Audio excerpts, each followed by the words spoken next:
Next speaker is Dr. Gitansha Sachdev, an essential part of this young force, which is very well informed, as we are seeing in these webinars, consultant cataract and refractive at the Eye Foundation group of hospitals. And she is going to deal on how to plan topo-guided treatments in early keratoconus. On to you, Gitansha. Thank you. Is my screen visible? Yes. All right. So my talk today is on how I plan topo-guided treatment in early keratoconus. I have no financial disclosure. So topo-guided treatment with CXL essentially falls under the gamut of CXL plus, wherein alongside the cross-linking, we do a refractive procedure in order to regularize the curvature of the cornea and hence improve the refractive error post-operatively. So how does this work? Topo-guided PRK essentially entails a myopic as well as a hyperopic ablation in order to regularize the cornea. So you will have a myopic ablation at the area which corresponds to the increased curvature or the maximum area of the cone to flatten it. And there is a paracentral hyperopic band which steepens the cornea anterior to it, thereby causing surface regularization. So let's look at some of the general guidelines when it comes to planning the treatment. We know that mild to moderate cases of keratoconus are ideal indications for this treatment, but there are certain principles that one needs to keep in mind, which I will be discussing in the subsequent slides. So there have been a number of protocols that have been described, but the general consensus is that the minimum preoperative thickness, epi-on, should be around 450 microns, or the minimum thickness after the topo-guided PRK and the epithelial removal should not go below 350 microns. So on and off, that gives you around 50 microns of tissue to play with.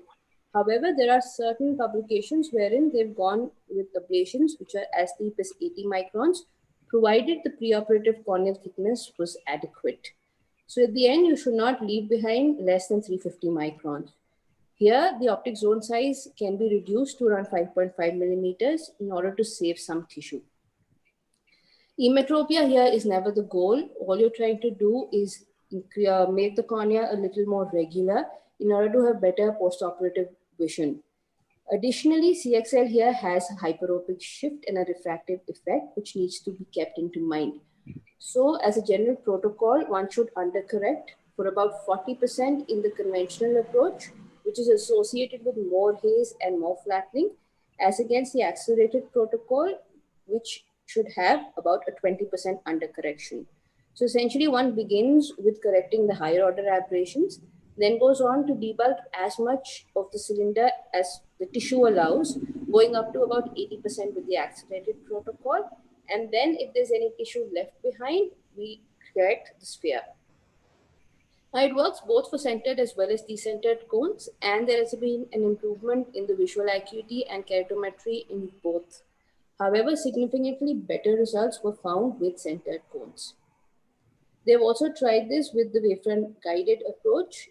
The advantage would be that there would be lower ablation depth at the thinnest point. However, the challenge is that a wavefront is not repeatable. It also takes into consideration the internal abrasions along with the cornea and is dependent on things like the accommodative status and the pupil. So the tomography would give you a more repeatable scan, and obviously you could get a larger area when you're planning the treatment. So this is just a few of the examples which have undergone topo-guided treatment, where you can see there is a gross reduction in the iris asymmetry, and post-regularization there is an improvement in the corrected distance visual acuity. Now this is a centered cone wherein you can see more than 50% of the posterior float elevation is well within the 3 millimeter zone, and the patient has done well. Having said that, decentered cones can also do reasonably well, wherein you can see that there is a gross iris asymmetry, and this is a decentered cone. However, the patient following the treatment goes on to achieve a corrected distance visual acuity of 20/20. Just another few examples showing the corneal surface regularization and the subsequent improvement in the distance visual acuity. Centered nipple cones do exceedingly well, where you can see that there's almost no trace of the keratoconus on the curvature map postoperatively.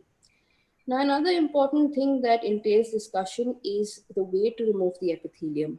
Now, we all know that the keratoconus has an irregular epithelium, wherein it is thicker over the depressed areas and thinner over the area of the cone. So when we do the planning, it is done with the epithelium on. However, once we remove the epithelium using either the manual or the alcohol method, the stroma that we've left 1 minute behind left. with, yeah, I'm almost done. The stroma that we left behind with is grossly different from what the planning initially was. So laser ablations which give you a uniform 50 micron ablation would be better, because what you're left behind with underneath closely mirrors the preoperative treatment and results in better refractive and visual outcomes. There are just a couple of questions that are still unanswered. How much ectasia can we treat well? What should be the attempted correction? And can we go beyond an ablation depth of 80 microns if we have enough tissue? Also, Keratopoulos has described early results of combining customized CXL with the topoguided treatment, and the eyes have done exceedingly well.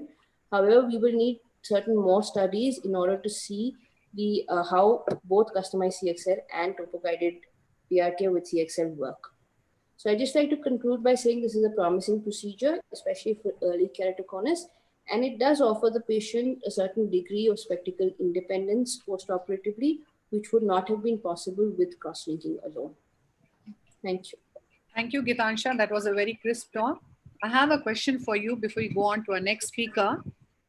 If the corneal thickness allows, should topo-guided treatment with cross-linking be the norm, or do you see a role of doing cross-linking alone in early keratoconus?